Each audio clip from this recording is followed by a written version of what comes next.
Welcome to the Leader Mentality Show with Rob Clemens. It is the beginning of 2024, and today we're talking about goal setting. And goal setting isn't just something that you want to talk about and think about in your head. You need to write this stuff down, and you need to really look at where you want to be. I always like to do the 5-year plan. Where do I want to be 5 years from now, and break that into small intervals. But today we're actually going to have a specialist on that's going to talk about goal setting. And I can tell you that the most successful companies, if you look at the Apples and the Disneys and every other company, I don't have to go through a bunch of lists, but they're all making goals. And so if the big ones are doing it, you should too. And you take this all the way down into even your most successful people in Hollywood. Look at the Dwayne The Rock Johnson, for example. They're all about goals. So we want to help you set your goals too. And I have a specialist on the show today. His name is Gary Gaffney. He's from GR8 Leaders. Welcome to the show. Thank you so much. I'm very, very proud or glad to be here. Oh, well, proud and glad, I hope. No, it's great. It's an honor, though. I really appreciate you having me. Well, it's my pleasure, Gary. And Gary and I have gotten to know each other a little bit through our mutual interest in leadership and leadership training and making people better, of course. And so we've talked a little bit about some ideas, and I'm super excited to hear what you're going to talk about today. But before we get into this, Gary, what's been going on, man? It's early 2024 here, so what have you been up to? Well, you know, we just got through the holiday season and started into the new year, so we had a great holidays, great time with the family. Okay. A little bit of travel. Nice. Yeah. And where'd you head to? We went up to Greenville, South Carolina, which is where my wife's family's from. So. Now, when you go to Greenville, Gary, what do you like to do over there? Well, everybody loves going downtown. You know, downtown Greenville's a true treasure for this state. Yeah. Go to the falls and go to different restaurants and those kinds of things. And then we also like going up to the mountains. Sometimes we'll stay in a little cabin up there too. I'll tell you, that's one thing Greenville has the east side of the state built, beat on, because over here we have our beaches and we have all of our little tourist attractions and things, but we don't have anywhere near mountains to do. No. If you're going for a hike, you better find a stair stepper somewhere. That's right. Well, that's very cool. One beautiful thing about South Carolina is that we have some of the most desirable places for people to move to in the country. Between Myrtle Beach and Hilton Head and Charleston, and Greenville's on that list too. I mean, they're coming in droves, aren't they? Well, they are. I mean, Greenville's just like here in Myrtle Beach. I mean, every piece of land they can find to put a house or a building on, they're putting a house or a building on. Right, exactly. So, making those tax dollars, that's what I like to think of on that stuff. Right. Well, cool stuff, Gary. Yeah. Well, sounds good. So I've come to understand that we're coming up pretty close on a big event you're doing. Tell us about that a little bit. So on Friday, January 12th. We're talking tomorrow. That's right. All right, great. So tomorrow we're having our goal setting seminar up at the Baywatch Resort in North Myrtle Beach. It's a full 8 hours of getting really clear on your goals, and then not just having those clear goals, but help create those paths to get there, so that everybody who participates in that's going to come out with a better chance to have a great 2024. So did you plan that by design? We get into January, and everybody always likes to talk about their New Year's resolutions. Right. And I think that's oversimplified, because a New Year's resolution is something like, I want to lose 10 pounds next month. I mean, and they feel very hollow, those types of goals. And people give up on those. That's right. Before January's over in most cases, right?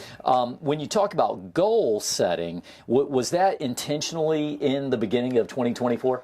Yeah, it was. I mean, part of the problem with like New Year's resolutions, or even somebody thinks they have a goal, they start right in the beginning of the year and it falls to the wayside pretty quick. And it's typically they haven't written it down. Right. They haven't gotten real clear. Oh, I've got this goal that I would like to achieve X. But that's just kind of in their head, right? So they start at the beginning of the year. They have a few things hit, like I think Mike Tyson says, everybody has a plan until they get punched in the face, right? That's a good line by Iron Mike. Yeah. But the other thing is they're not written down. So you've probably heard of Jim Rohn. Oh yeah, for sure. So Jim Rohn says that only 3% of people have clear written goals. Wow, 3% of people have clear written goals. I love that, because The fact of the matter is we have to visualize it. We have to internalize it. Sometimes when you write it down, it just internalizes it. It completely does. It helps you gain that commitment too. Sure. Know? You don't really commit it to it with it just sitting up in your head. Absolutely. Well, one of the things that I like to do with businesses, and for those business managers out there, sales managers out there, I always like to start off with, what's your goal for 2024, 2025, whatever year you're heading into. I ask my salespeople, what's your goal? And a lot of times, they're going to throw out numbers, and I'll ask, how did you come to that number? Yeah. But then there's another thing, which is, okay, so we've arrived at the number that you want to be at. How are you going to do it? Right. So that's a big part of the goal, right? So is this sort of what you're going to be doing at your summit? Is that one of those little sneaky type of things? That's exactly what we're doing. Okay. We have a process called THP. There, here, path, and then we're going to help those people get clear on those goals, get clear, very, very clear also on here where they're at, and then that'll help them to create the actions to achieve those goals. Okay, cool. Well, I know we're going to be talking about this a little bit more later, so I want to hear more. As far as yourself, I think you're a reader, you told me. Oh, I'm an avid reader. What are a couple of good books that you think line up with your personal interest? It's probably some of the best books. Recently, I just read The Go-Giver. Oh, yeah. By Berg. Okay. And then he has a couple of series that come off of that, and one of them I just read was The Go-Giver Gets More Sales, or something to that effect. But it just talks about how people who are givers are going to be more successful in sales because they're not just looking to get something all the time. That's so important. And it's interesting because Tom Scott from Baker Roofing was just on, and he also mentioned the Go-Giver. And he talked about the core philosophy of, we as salespeople, we've got to stop the whole thing about just tricking people into buying. There's the old things where they'd say, oh, I'm going to roll my pen over at them, and that's going to make them sign it. That's a very, very passe look at how to do sales in the modern times. So we have to look at more about, how do we solve a need that somebody has? And it has to be more of an internal giving type of a nature. So I love it that you're mentioning that. That's cool. Yeah, and another one that I probably read every 3 years or so is The One Thing. The One Thing, yeah. Yep, and that's the Gary Keller. I think wrote it from Keller Williams. Absolutely. But that's a great book on getting clarity because, today with our cell phones and all these other distractions that we have in life, we get a little bit off of those most important things and really having that one thing that we really want to focus on. I was just actually talking about the one thing with one of my business associates the other day. And for any of you who are listening and you're talking about goals anyway, one good goal is to get some focus. The one thing, the concept was, and you might more eloquently put it than I am, but when we can focus on a specific topic at a time, we're able to give our full attention. Every time we pull our attention away from that, we have to reset our attention back on what we were doing. And so for more efficiency in your day, more effective work, doing that one thing at a time actually can be very powerful. And that whole multitasking thing that everybody talks about kind of goes out the window. Right, that's right. That's right. We really aren't great multitaskers. We think we are. We're really not. I think we do that probably to give ourselves permission to multitask. Exactly. Okay, well, I know I should be doing this one thing, but I'm a good multitasker. Right, exactly. Yeah. Meanwhile, they don't remember anything they did all day long. That's right. Right.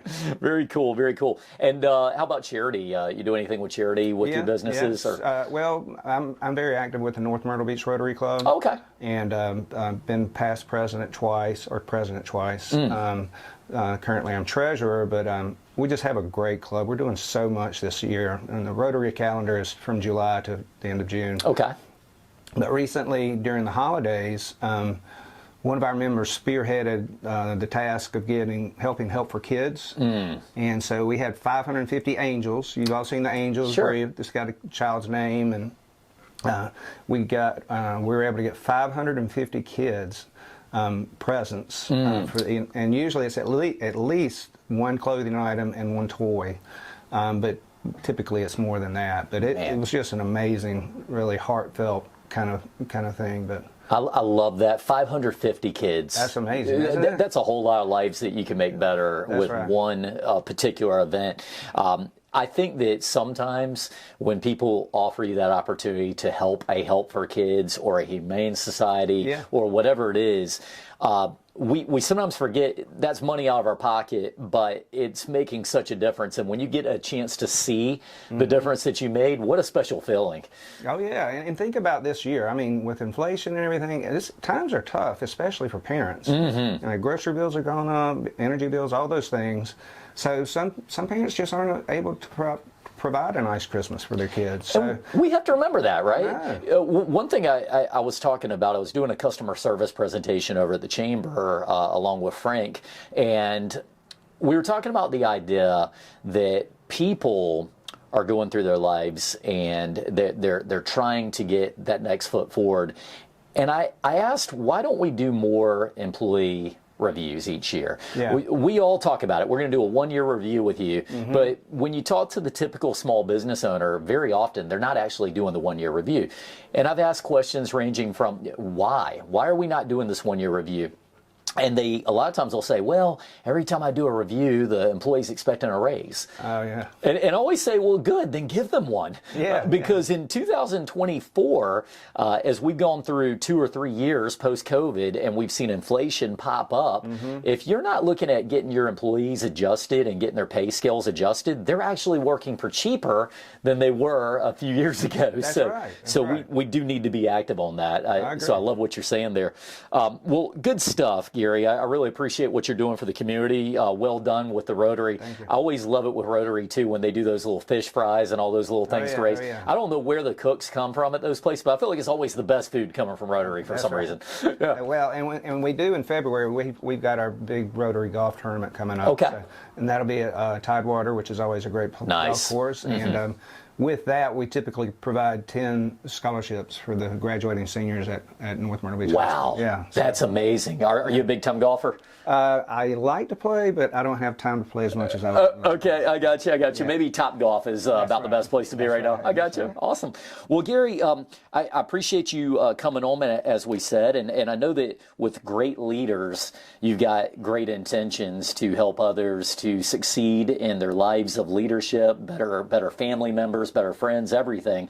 How did you get into this field? Well, how I got into this field was years ago. Again, I'm an avid reader, right? So I was reading a lot of books about men's ministry and about leadership, and every night I would sit and I would read. Back then I used to smoke a cigar sometimes. I don't do that anymore. No more? Okay. But anyway, I would sit and I was reading, and I just felt I gained so much internally by some of these books.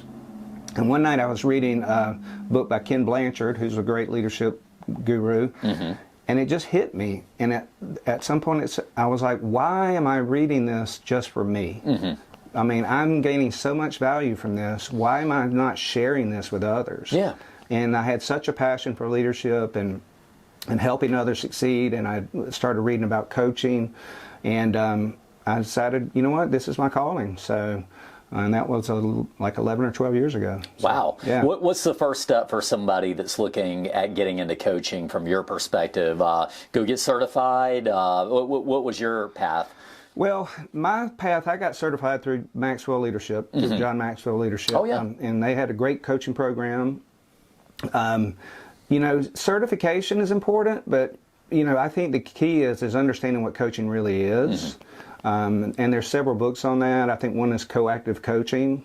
I would start with a good book. Coactive Coaching, Christian Coaching by Gary Collins is that's the Bible of coaching. I mean, it's soup to nuts, So do that, and then research different certifications, because there's a lot out there.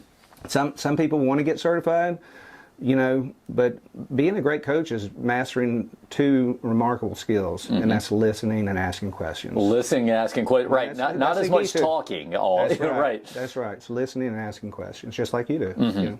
Absolutely. Well, it's one of the reasons I started this show was because I didn't want to get into a point where I'm just sitting here talking at the camera about all my philosophies. We learn more and we grow more from talking to others and learning other people's philosophies. That really helps a lot. So through this, we can help each other. You said something that piqued my interest a little bit. You said that 11, 12 years ago, you saw the path. If we go back to high school, Gary, were you a natural leader at that point, or was that more of something that developed later in life? I would say maybe in high school, but later on as it developed, I just was always willing to take a path less traveled than a lot of my friends. I grew up in a small town, and a lot of people stayed in the small town, but I ventured out, and whenever I set my mind to doing something, I would just go do it. And then I think leadership did come somewhat naturally to me. Like I said, I've been president of the Rotary Club twice. When I get involved with something, I typically get really involved, and so and usually being part of the leadership is part of that, So it is pretty natural to me. So I don't know when it kicked in, but it kicked in. So leadership is often tested when everything's going great. It's easy to be a leader, right? When you're winning, it's easy to be a leader. Trust me, I watch NFL. I'm a Washington fan, and I'm looking at a head coach right now who are struggling greatly. So when you're struggling greatly, all of a sudden people are doubting you. Questions are coming up. That's right. What is a way that a leader, when they're feeling their own funk, if you will, what's a good way for a leader to get back on track? Well, I think one of the things is getting probably two things. One is get back on that clarity of where you were trying to go. Or maybe you weren't, maybe you're kind of a rudderless leader at this point. You kind of lost your way. Maybe you achieved a goal and you don't have another goal that you're working on. But get clear on what you want to do, what you want to have, who you want to be. That's one.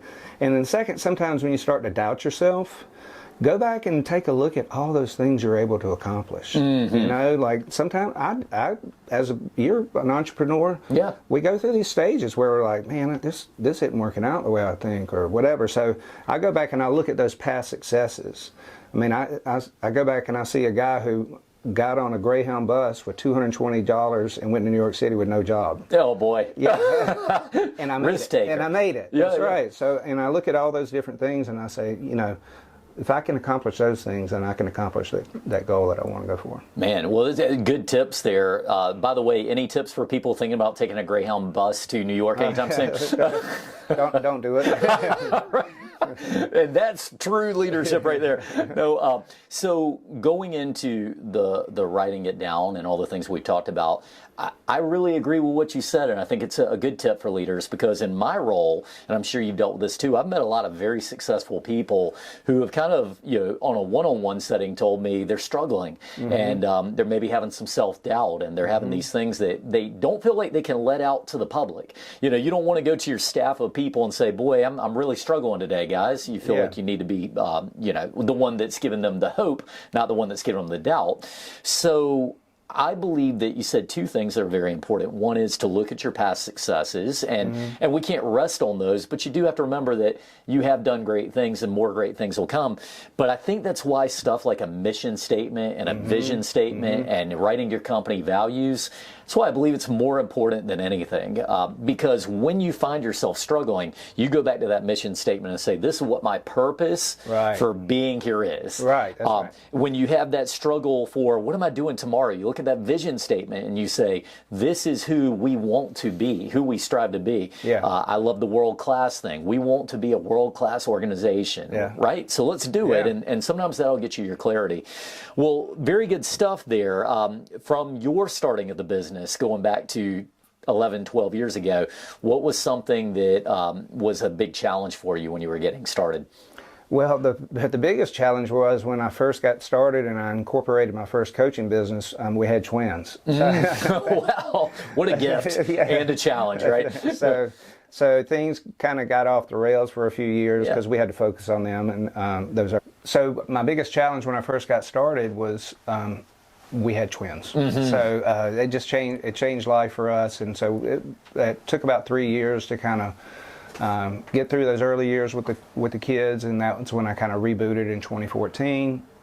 But the other challenge is I'm a facilitator. I love taking great material and then using that to help others. And so I don't like to reinvent the wheel. So I went and I found great content that I could use and share, and that was what really helped grow this business into what it is. So. I got you. So you talk about having content. I think that's a real world thing, because unless you buy a franchise, and Right. let's talk about business owners, right? For somebody that's listening to the show and you've been thinking about going off on your own, this is going to be a real question for everybody. Do I start a franchise? Well, McDonald's knows how to make a heck of a cheeseburger for an affordable price. So that's one route. Or do you go out and create your own ingredients? You chose to go more of the laid out path. And what was that? Do you mind sharing that with us? Yeah, so initially I worked with Maxwell Leadership. Yes. And so, I was linking up my name with John Maxwell. Sure. And not only that, they had some great content, but also the coaching training was really excellent. So that was one of the other things that I needed. And then later that evolved, and I picked up the Great Leaders content. Okay. Because what I found was, actually I did some EOS consulting also. That takes some of all these different platitudes and brings it down to a ground level. And that's what Great Leaders is, you talked about purpose and mission statements and all that.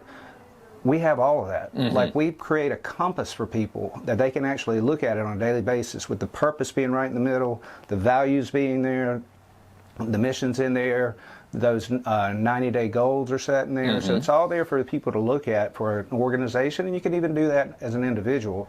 But the Great Leaders content, when I first found that, it blew me away. Very cool stuff. And I know that we talked about good books earlier, but I think a good book that I can recommend to anybody is Traction. Yeah. Have you read this one? Yeah, well, Traction is the EOS model. Which so I did EOS facilitating for quite a few years, and until they went to a franchise model. Right. But that's when I found the Great Leaders material, because what it did is it bridged the gap from Traction to the Maxwell leadership. Okay. So you've got all the you've got all the great principles, but it also brings it to a ground level too. So I think the content was just the most customizable that I've seen. So based on the needs of who my clients are, I can completely customize a program for them. Very cool. Customization is the key. You have to make it relevant to each individual business, That's right. or person. Too often, I think I talk about businesses, but I'm usually paralleling businesses with human beings. Right. Because personally, I believe you should have your own mission statement as a human being. That's what your purpose is, and your own vision statement. So, so that gets me into the subject of goal setting. We started off there today, and we said early 2024, you're looking to set some goals for yourself that you can A, be good goals, B, that you can actually accomplish, and then C, see through to make them happen in the long run. So let's talk a little bit about the how-tos of goal setting, and the mic is all yours. Okay, well, getting to the how-to, so one of the things about goal setting is kind of like we talked about earlier. I can have the greatest goal in the world, but if I don't have a structure to accomplish that goal, some type of a plan. And one of the things we teach about in Great Leaders is that structure demands behavior. So if I have a good plan and good action steps, then I can have that right structure. And there's two ways of thinking about structure. So think about getting into this room. Okay, and with structure we talk about the path of least resistance. Everything's going to take the path of least resistance. So how would you enter this room? You go through the door. You go through the door, right? That's the path of least resistance. But is that the only way to get into this room? Oh, yeah. No, you could obviously go through the window if you needed to, right? Go through the ceiling if you had to. Yeah, you're in construction. You probably got the right tools to do that, right? But we're going to take the path of least resistance. So if we don't set up a good structure, we're not going to demand that right behavior for ourselves. So that's one of the keys. So two big principles in goal setting is A, that structure demands behavior, and then second is the THP process. Okay? So THP process is there, here, path. Okay? And this is adapted from Robert Fritz's book called The Path of Least Resistance. Okay? And it talks about the creative process. Okay, so the creative process is the reason we start with there. Okay, a lot of people start with here, which is fine for problem solving. Here, I've got this problem, I need to solve it. And if you're doing a problem solving, that's fine. But in the creative process where we're trying to achieve what we want, right? Getting clear on what we want. Then that's the creative process. Because in the end, we're human beings, and we want to go and have things, do things, be things, right? So that's why we start with here, and there. There has got to be clear, though. Let me ask you this, though. I think sometimes there's people that don't know what they want, right? We go through that in our leadership in our goal setting seminar. Sure. How that people don't know what they want, right? So if you don't know what you want, what's a quick tip for somebody? I mean, where's the starting place? Well, let's see. All right. Probably 2 tips that you can do if you don't know what you want. Okay. One is just get alone, get a pad and a pad of paper and a pen, and then start writing down. Everybody wants something, so just start writing down everything you want, and it can be anything. Don't limit yourself. Don't start thinking this is not possible or I could never have that. If you want a Lamborghini in your driveway, then write that down. Right.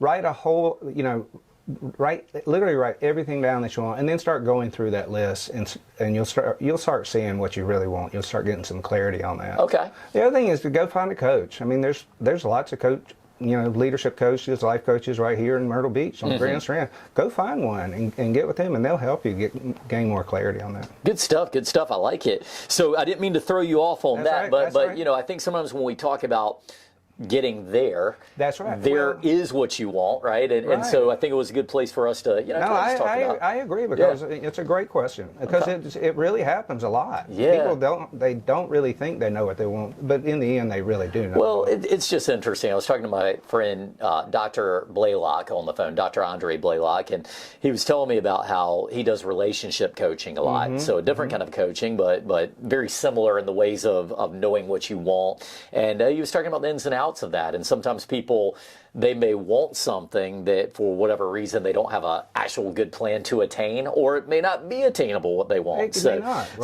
Anyway, you made me think about that, but that's a recall to my buddy Andre Blaylock. So all right, so back to it. So we're at the there, and then what's next? So once we've gotten really clear on the there, and again, the there needs to be measurable, that could be numbers or whatever, but or like the Lamborghini, that's a measurable thing, right? But it's got to be very, very clear and measurable. No processes can be in there. A goal is not, I'm going to the gym 3 times a week. I'm going to start going to the gym 3 times a week. That's not a goal. That's a process. Okay. I weigh 172 pounds and I have a fit body that looks like a men's fitness cover model. Right. That could be the goal. Okay. Right. So. But the going to the gym would be the process. So once we've gotten really clear on the there, then let's go back and let's look at here. Okay. Right? If I want to reach, I'm using any number, if I want to reach $100 million in sales, then I'm going to go back and I'm going to look at here. Okay. And I see that I'm only doing $2 million a year in sales right now. Right. So that getting real clear on all the measures of here. Spend a lot of time in there, because here is extremely important, right? And once we have the there clearly laid out, and then we've gotten really clear on here, then that creates a tension, a structural tension between there and here. Okay. And then that's where we start laying out the path. That's when we start deciding on proper actions that are going to help us to get to there. And then once we see that path, then we start seeing it in our mind. It creates a picture. A picture of an attainable goal. And one of the things we teach is we teach SMART, SMART goals, right? Specific, measurable, clear, free of jargon, measurable, and then what most people put achievable, right? But we use the A as acceptable. Okay. Because sometimes people limit themselves with their goals with saying, oh, well, I can achieve 20% more in sales, right? Yeah, we can do that. Okay. And it kind of limits their goals, and doesn't really give them proper perspective on what they really can achieve. Okay. But when we look at an acceptable goal, that's something in our mind that goes, you know what? I really think I could do this, right? This is acceptable to me. This is acceptable to my mind, right? And then I can more clearly picture it. I've really accepted this as being real. I'm in full control of this. I have the tools that I need. So this is an acceptable goal. And then R is results oriented, and then lastly, time bound. It has to have you have to have a time. When am I going to achieve this goal, right? Yeah, oh, for sure. Right. I'm going to lose 20 pounds. When? That's right. right. When. I got you. 5 years. So if you put, I'm going to lose 20 pounds in 5 years from now, you're not going to do a whole lot for it. Sure. Right. Okay, I got you. And then you'd have to question, is that acceptable? And all these other things. So they all tie together. They all tie together. That's correct. Yeah. So say those again for us real quick. The SMART plan. SMART is specific, clear, picturable. M is measurable. You and others know when it was done, quantity, dollars, time, quality. A is acceptable. It's within your control, influence, and it's practical, realistic. R is results oriented. It serves the organization's purpose and objectives and results, not actions. And then time bound, clear target date or a deadline for completion. Very nice, very nice. Good. Well, this is a good way for people to understand. This is how I set a goal. This is what a goal should look like. Right. This is a process you could go by. Good stuff. Absolutely. So you had the there, you had the here, and then the path. And then the path. That's the path. Is those actions that are going to get you to that that goal. And then even when you start breaking that down, like you had mentioned, when people have like a 5-year plan, and then you're going to chunk that down into smaller chunks. Sometimes you're going to have to take some of those path actions, and you're going to need a there, here path, those things. So you can break down, okay, for example, let's say I need to update the website, right? All right, so I'm going to go in and I'm going to TXP that. What does that mean to update the website? I want to have a clear picture of what it looks like. Then I get clear on here. What does the website look like now? What are some of the problems with it? And then what's the path? Am I going to go hire somebody to go do that website? Am I going to design it myself? Creating those. So, goal setting is great, but it does take work. I guess I'll ask this question just for the sake of understanding. So use making a new website, right? So maybe would the goal be to get more website visitors, or would it, because that's measurable, versus making a new website, which obviously would be part of the path, right? Right. So, and I was just using that as an example, sure. but that was part of the path, but that could have been a better question for the path. Increase website traffic, right? Right. So if I want to increase website traffic, all right, what does that number look like? So right now we're getting 1 million visitors, but we think that we need to get to 5 million visitors to help grow the business. Right. My there is 5 million. Right. My here is 1 million. That's right. My path is redesign the website, make some social media posting. That's right. Boost my pay-per-click and things like that. That's right. Well, cool. I think I just learned a little bit about goal setting. Yeah, well, good. I hope so. Cool deal. Well, Gary, I appreciate all the information. Let's talk a little bit about what you're doing again with the 12th, which is tomorrow. Where can people find you? Well, they can find that event on Eventbrite. Okay. If you just look in the Myrtle Beach area under professional events, that'll be there. They can find me on the web. We've got great leaders, GR8, the number 8 leaders.com. Okay. Obviously on LinkedIn, I'm there. So many ways to find me, and hopefully you can post up my information for links. Most certainly. Most certainly. Yeah. Well, good. Well, Gary, great having you on the show. I felt like there was a lot of great information. Thank you again. Certainly my pleasure. I'm always up for another leadership idea, as it were.